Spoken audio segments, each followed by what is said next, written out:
Happy New Year, everybody. We hope 2024 is off to a great start and you're enjoying some well-deserved R&R. This week, we're bringing you a re-wing episode with Marianne Radley, the smoothie queen of Smoothie King.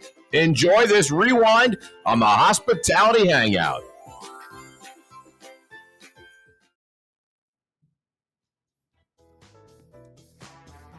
Welcome to the Hospitality Hangout Rewind Edition.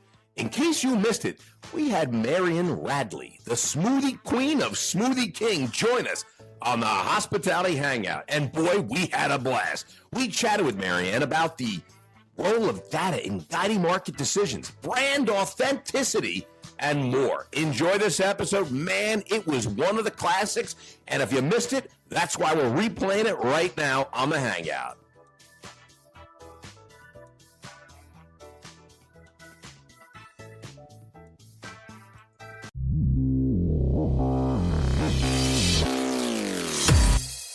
Thanks for joining us for the Hospitality Hangout, a hospitality-focused podcast where the founders at Branded Strategic share their insight and bring technology and innovation leaders that are making things happen in the industry we love. My name is Jimmy Frischling, otherwise known as the Finance Guy. I'd like to introduce my partner, Mr. Michael Schatzberg, also known as the Restaurant Guy. And thank you for that kind introduction, Jimmy. And to all those listening, you feel free to call me Shatsy. Together, we are the personalities behind Branded Hospitality Ventures. We work at the intersection of hospitality, technology, innovation, capital, and of course, Jimmy, smoothies. We love smoothies. Yes. We love acai bowls. We love Smoothie King. We love it all. I think you're stealing my thunder. Listen, we are recording a special edition live from Food on Demand at the Cosmopolitan Hotel in Las Vegas. Food on Demand 2023. Very excited to be here. We have a special episode where we're inviting our friend, Ms. Marianne Radley, the Chief Marketing Officer of Smoothie King, and we're going to bring her into the episode right now. We are really, really lucky because we've got a great guest. Yes, we do. One of my favorite places of all in the whole world is down there in New Orleans called Smoothie King.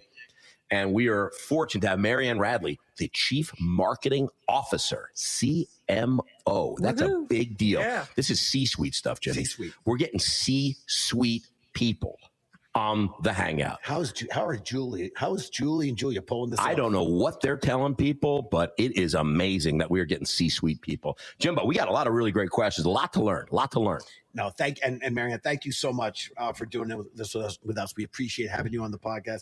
How about this? How about you introduce yourself to our audience, Sure. and then we'll kick it and roll through. All right. Well, Mary, I think, you kind of introduced me already. I'm Marianne Radley. I'm the Chief Marketing Officer of Smoothie King. I joined them end of September of last year, so just about 7 months on board.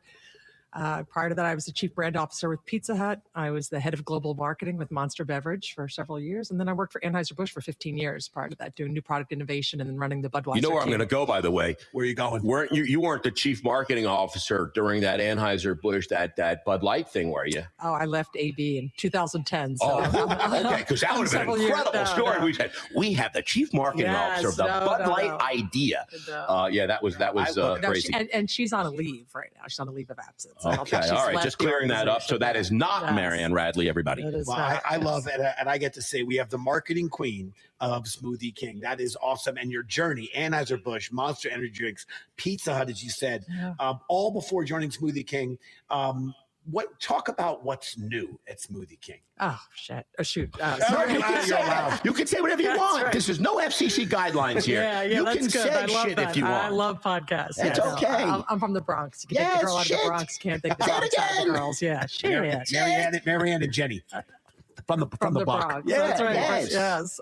Well, we just launched Smoothie Bowls April 4th. So that was a huge tell us about a Smoothie Bowl. Yeah, that's breaking news. What's a Smoothie Bowl? So Smoothie Bowl is we start with a base. So we have 6 different recipes. The first one has an acai base. So it's acai. And then we have Purely Elizabeth granola on it, fresh blueberries, fresh strawberries. First of all, I love acai. And by the way, Purely Elizabeth, that is the best granola. That is the best granola. So how do you did a deal? Yeah, we did a partnership with them. And they've been great. It's the best granola. I mean, that's what, so we have our company, we have a commitment to, it's a clean blends commitment. And we have a no list. So we don't bring in any artificial colors, any artificial flavors, no soy, no gluten, all vegan. So we launched 6 incredible recipes. The other one has a pitaya base. A pitaya is dragon fruit. And so we just launched it. We are having phenomenal success. Yeah, everyone loves bowls. We are the largest bowl seller in the country now. So is that right? In the flip of a switch, yeah. So because I think bowls are really easy. My kids love them. Yeah, they great. get the acai bowls all the time. It's just a bowl with a spoon. It's like a soup. Yeah, but it's a meal. But it's a meal. Soup's not a meal. Yeah, it is definitely a meal. It can be, but you know what? There's a lot of bowl places that do acai that they blend it with ice or they blend it with added sugar. They're cheating. Ours is we sourced right from Sambazan in Brazil, and it's high quality acai, and the granola. I mean, if you're using Elizabeth, it's got to be good. It's great. Yeah. So we've got a high standard. It's a great success. So that's our largest product launch in the company's history, really. So we've been around for 50 years. And then now you launch bowl. That's super cool. So we're doing that. And we've got this in May. In 3 more weeks, we've got our summer flavored smoothie coming out. It's our extreme summer. So we're doing extreme watermelon and extreme watermelon lemonade. Did you bring one to try? So you know what? Shoot, I really wish I did. I don't think it would have packed well. I think it would have melted before I got up here. And I think they were ready at 1:45. Oh, we were late. 10 after 2, they melted. I had to dispose So them. you had it, we got to throw it out. Okay. I gave them to someone in the hallway. They loved them. Well played. We would have been on time. It was Jimmy's fault. He had to go to the bathroom. Okay, what role does tech and innovation play within Smoothie King, either in the front of house, back of house, out of the house? Yeah, well, it's tied across all levels of our organization. When you're looking at from an operations standpoint, tied in from our point of sale and OLO and getting our digital orders, digital push and sales is a big wig for us. As far as our corporate goals, and so app development, our tech stack, point of sale system. Digital across our loyalty program and healthy rewards program. We are actually investing right now on shifting our creating a new app and launching a new MVP platform in August of this year, and shifting our loyalty provider. But really, it's at every single touch point. Can you give us any color on the loyalty provider that you will be switching to?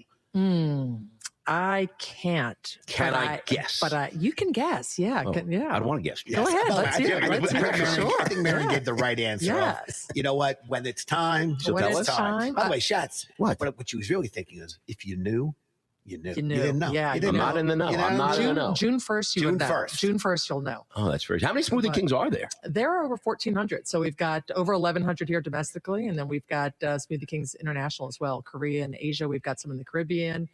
We're expanding there, but our big focus right now is more push and opening of stores. We're opening about 110 stores this year, and we'll be on pace to open about 100 stores a year is kind of our goal. Remember, we were at the HSBC event, and they were promoting their favorite franchise. Right. And Smoothie King was like 1 or 2 on there. It was.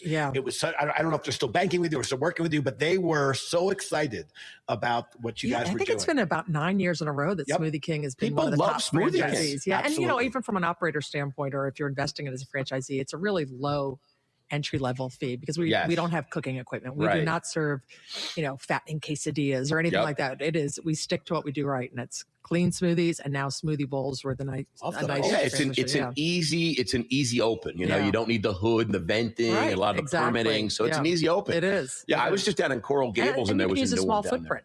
We have some drive-through only stores that are doing tremendous business and drive-through only, and you've got drive-through on both sides of the building, and it's a small little lobby for pickup, and you're looking at maybe a 650 square foot store, and at the startup cost is pretty low. So, and now with these new bowls, forget about it. Yeah, our sales are phenomenal. I love it. In fact, so much so that I just caught wind today that one of our competitors, the CEO of their company, saw how well our smoothie bowls are doing, and now he's pressing their company to launch it. Why don't we have smoothie bowls? That's right. Imitation, heightened form of flattery. Love it. This is a fun fact. Did you know Smoothie King was actually it started 50 years ago. They created the word smoothie. That's where it started, with Smoothie King, with our founder when he started Smoothie King. Yeah. The interesting story, though, it had nothing to do with what a smoothie is today. He saw an old Western, and the cowboy was rolling a cigarette on his arm, like making it.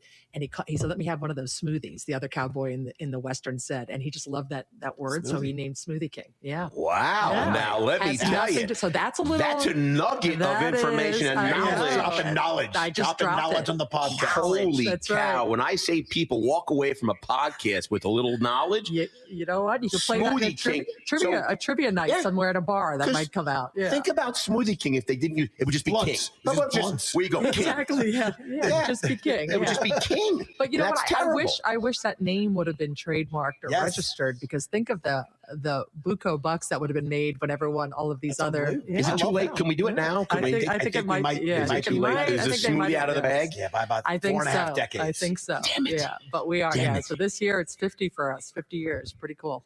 I got to tell you, I love it. It really is cool. And now I knew something about Smoothie King, and I didn't know anything about that before. That's awesome. So let's get back to food on demand. Have you been to this show before, or is this the first time? This is my first time. I sat on a panel yesterday, which was great. Sat down with some really powerful females from Shake Shack. Marketing to the omni-channel guest. Yeah. So give me a couple takeaways from the panel. Well, you know what? A big question that came up was we were talking a lot about third-party delivery, and I kind of maybe dropped a little bomb. You never hear about third-party delivery at these shows. Yeah, never.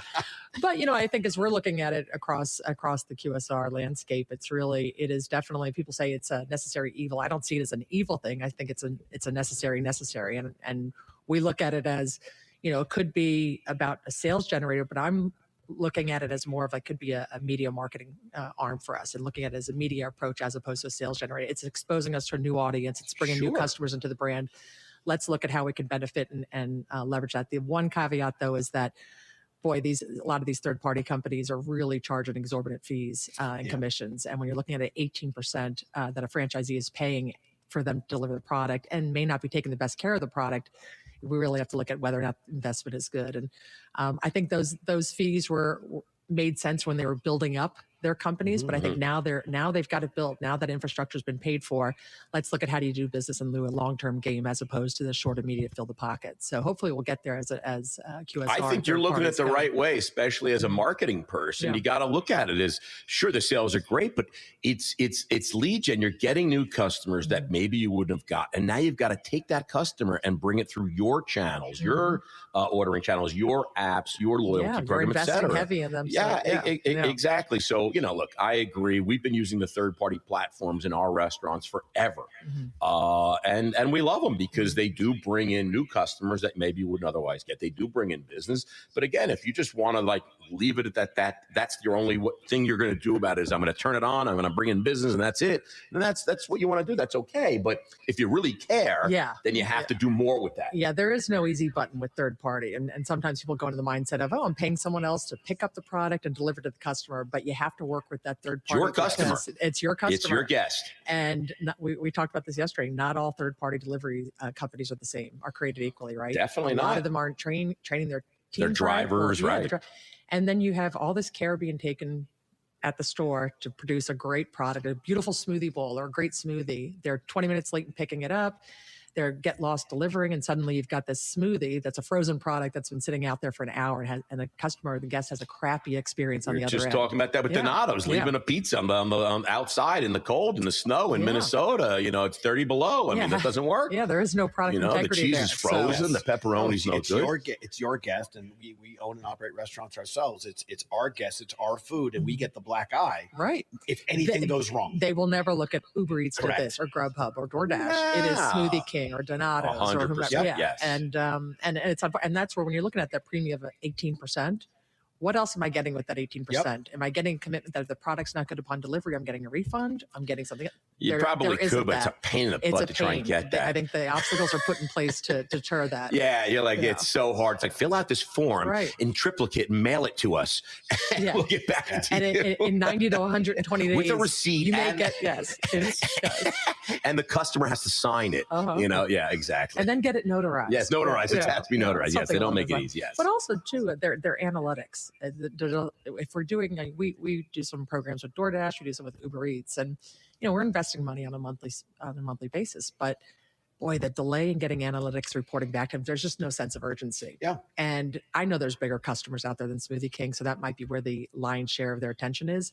But boy, when you have any customer, if you're going to take that customer and take their money, you need to make sure you're providing them a service. And that's just one bit of friction as we're working through third-party delivery is, okay, we've done this promotion, we're doing free delivery, we're paying for this for a month. What are the analytics? And when you have to keep going to the well and asking for those answers 30 days out, 45 days out, 60 days out and you're not getting those responses, that's a big, bone of contention for us. Well, and I got to frustration. say, I don't know who you're talking to, but whoever you're dealing with at these third parties doesn't think that you're an important customer. They're out of their mind.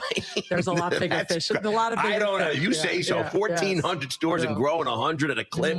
I don't know. I would be given anything, whatever you want, I would be given to you. I gotta go talk. I'll be your salesman. There you go. love Shatz, it. you'll I talk love to them. it. I will make some phone calls. Okay, listen, it wouldn't be a podcast if we didn't do our crystal ball moment. So it's your first time at FOD, and I'm thrilled that you're here. When we come back here 2 years from now, what do you think are going to be the hot topics at the Food on Demand show? What do you think might have changed or evolved in 2 years? Well, I'm sure digital engagement, interaction, and kind of just the pathway to digital is got to be surely another hot topic, especially as we're looking at AI and everyone is getting into that pool. I still think labor is going to be a big issue, though. And I'm surprised there really hasn't been much discussion about labor, of integration across.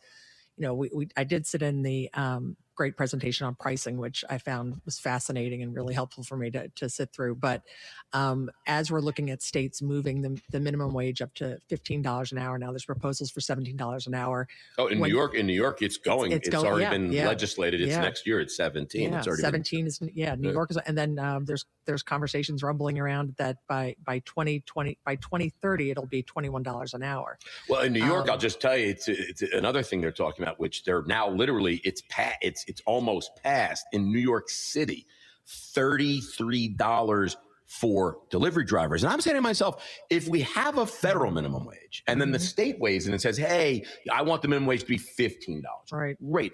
Why are we carving out this thing for delivery drivers? So now a delivery driver gets 33. Well, what am I going to pay my line cook? Why would my line cook want 15 or 18 or 20 or 22? He's making the food. He can literally make almost double delivering the food. Sitting in a car listening to music and listening to your podcast and delivering. These politicians are like, we got to delivery drivers the most important aspect of our entire business. Like, what are you talking about? The food handlers. The food person handlers. that's driving delivery. That's the most important part. I mean, so they're really creating a whole new problem. I get it, but I mean, I don't understand that. So to your point about the labor, I mean, they're putting a lot of pressure on us now. But I've read so many articles. The tipping pandemic in the United States, right? When you go to Europe, the tipping is not, because it's part of their stuff. Yep. As you know, when I worked in restaurants, it was $2.01 an hour, right? That's what we got as servers, 201, and that's where you got the tips. Yes. And then you split out, you gave 10% of your tips to the bartenders and 5% to host or hostess. Right. Right.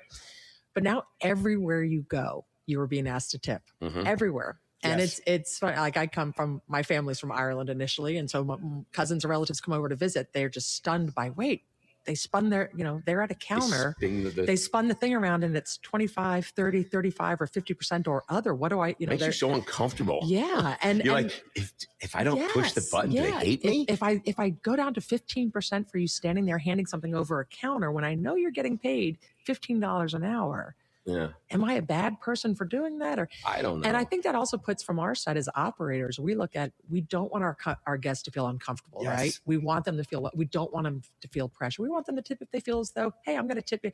But our teams are paid, they're not paid $2.01 an hour. Right. They are paid above minimum wage. They are, and we do welcome guests that tip.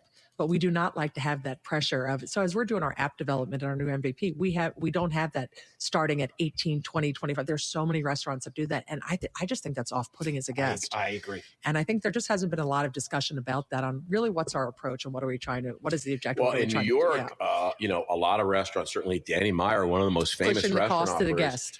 He tried to just say no tipping and built it into the price. And he stopped because all the guests were just like, I don't understand. So this person that's serving is not getting any money. They're just not getting paid. And it was just working for the love of the sport. It was working for the love of the sport. And he was trying to move that. Yeah.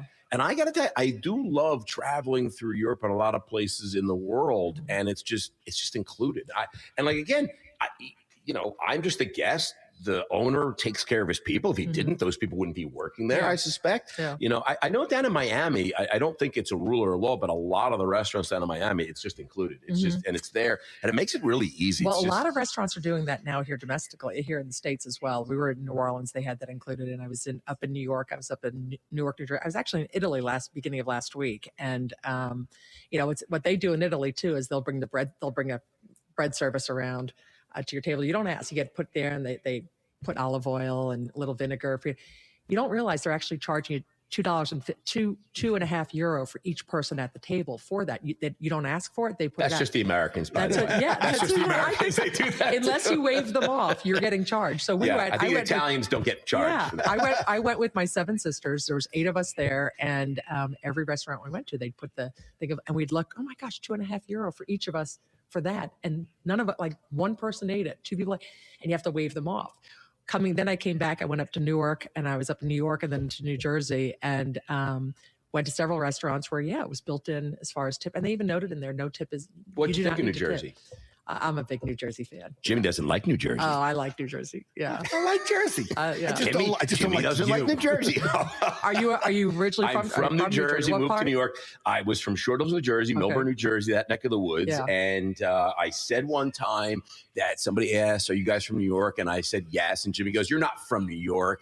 And I'm like, I've lived here for 30 years. All I said was, "Oh, you guys, you're from New York." Yeah. I said, he's from. I said, and I said, Jimmy doesn't like New Jersey. He's never even been through the Lincoln Tunnel. I couldn't even find it. Wait, you haven't been through the Lincoln Tunnel? I don't think you'd even find the tunnel. I can promise you, I spent a lot of time in Jersey. Okay, a lot of time in Jersey. They call me Mr. Lincoln Tunnel. We flew up last week. Jimmy Lincoln Tunnel's his name. We flew up last week. I had 2 of my kids with me. We were going up for my nephew's wedding, and we went through the Lincoln Tunnel. My kids were just the whole time could not, because it was slow traffic. It was raining, and they could not. They kept saying, "How did they construct this? Yes. How did they construct this all way back then? Why did they use tile?" That's what they kept saying. Why did they use cement? Why did they use white? But I was thinking about it because I just went to New Jersey for my niece's wedding last week, right? Uh-oh. Were we at the same wedding? I don't know. Wait, West Orange?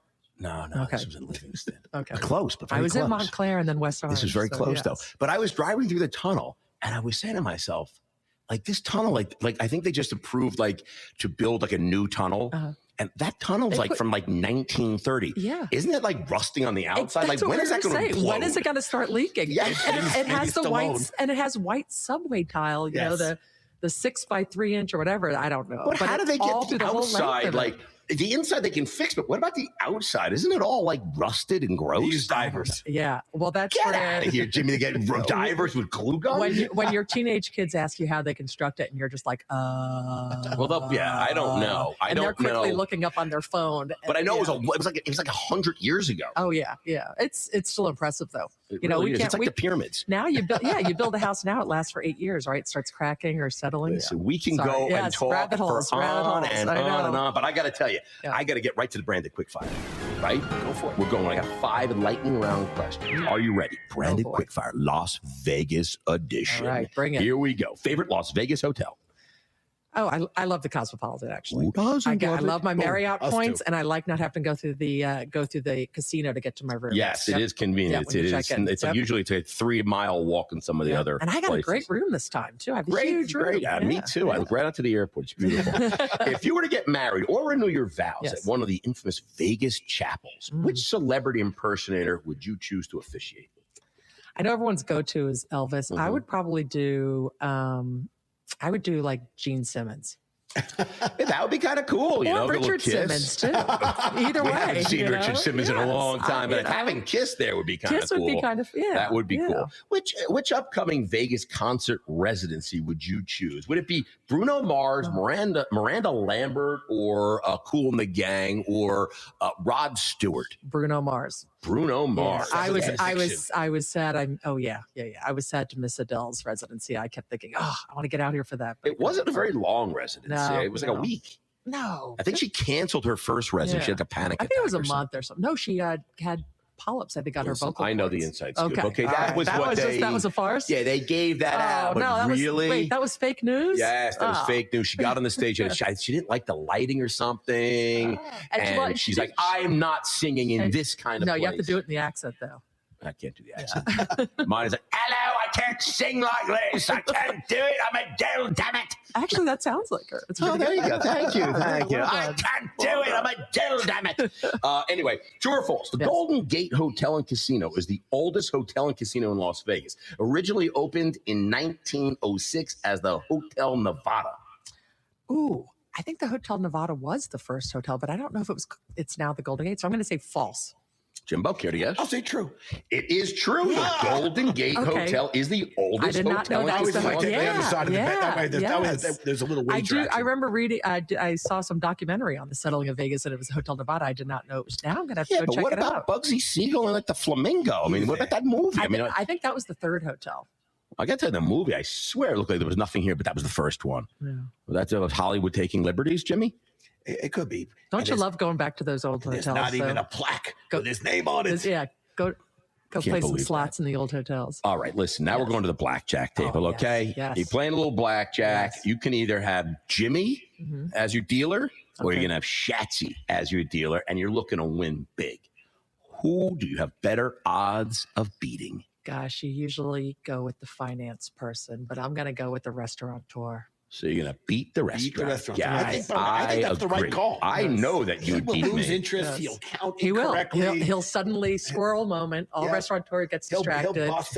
He'll see someone take a walking hit on by. 18. He'll I take would, a hit. yes. I He'll would see, definitely. he'll see someone walking by with some cool crafted Yes. cocktail, and he'll be like, "Wait, where did you What- get that? What the heck Wait, is that? what are Is the that what are the watermelon cogs on that? smoothie? Yeah. That's so much you share cards with each other. Is at there the table. tahini on the rim? What are the Yes. cogs? And then I'd be Yes. like, choo, choo, choo. Yeah. 100%. I agree with you. Listen, thank you, Marianne, so much Yeah, for you're coming by. welcome. Thank Super you. fun to have That you was on so the podcast. painless. I appreciate that. And Thank you. and again, really enjoying what you guys are doing at Smoothie King. You can't wait Thanks. to continue to champion it. But also, I want to try a bowl. You know Oh, what? can't wait. I'll tell you one thing too. We had for 420. We had some fun with like, hey, it's the only bowl that'll cure the munchies. Our sales 420, we did up 36% versus last year. We There had you this go. huge spike. We had I love it. Now So that's a many- marketing. yeah. That's a marketing. No, I right had, there. I had a lot of fun. Hey, embrace It 420. was- You know what? Embrace it. Absolutely. It's a I good love cultural it. moment. No, Marianne, thank you so Hey, much. thanks you guys. Absolutely. Appreciate it. And to our listeners, thank you so much for tuning in to this very special episode. We know there are hundreds of thousands of podcasts out there, and we're thrilled that our subscriber base, our listeners continue to grow exponentially. So we appreciate it. If you want to get in touch with any of our guests that were on the show today, you can email the podcast team at podcast. Should I be giving out cell phones, Jimmy? I have all We their don't do numbers. cell phones anymore. Podcast at brandedstrategic.com. We'd be happy to make the introduction for you. If you haven't done so already, please make sure to subscribe to the podcast so you don't miss out on any of our exciting guests coming up in the future. So from Jimmy Frischling, your finance guy, live from Vegas, signing off and passing it back to my boy Shachi to close this out. Great time, Jimmy. I got to tell you, this is awesome. Thank you, Marianne. Again, I just want to say one thing, Jimmy. Yeah.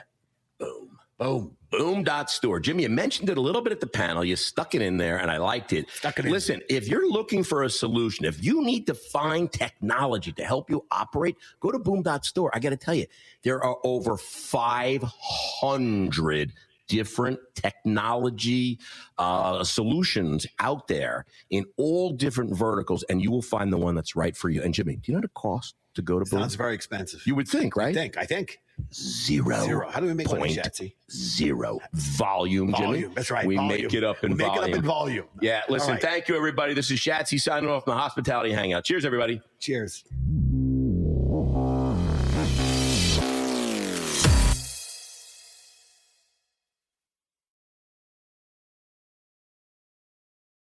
Hey, everybody. Shatsy Restaurant Guy here, and I want to talk to you about point of sale systems. Touch Bistro. It's the all-in-one point of sale and restaurant management system. That's right. It's an entire restaurant management system that makes restaurants easier to run. It makes it easier. It basically runs by itself. You use Touch Bistro, and basically the restaurant runs by itself. It provides the most essential front of house and back of house and guest engagement solutions on one super duper powerful platform. Touch Bistro helps restaurateurs streamline and simplify their operations, allowing them to spend less time manually connecting the dots and more time connecting with guests and growing their business. That's right. You will grow your business 50 to 60 to 70, maybe even double by using Touch Bistro. And that's a fact. That's a fact. It's built to meet the unique needs of the restaurant industry. Touch Bistro, it's fast, it's reliable, super easy to use, and it has all the features that restaurateurs need to increase sales and deliver a great guest experience, and you save both time and money. So listen, go visit touchbistro.com and learn more right now. That's touchbistro.com, and you will find the greatest point of sale experience you've ever had.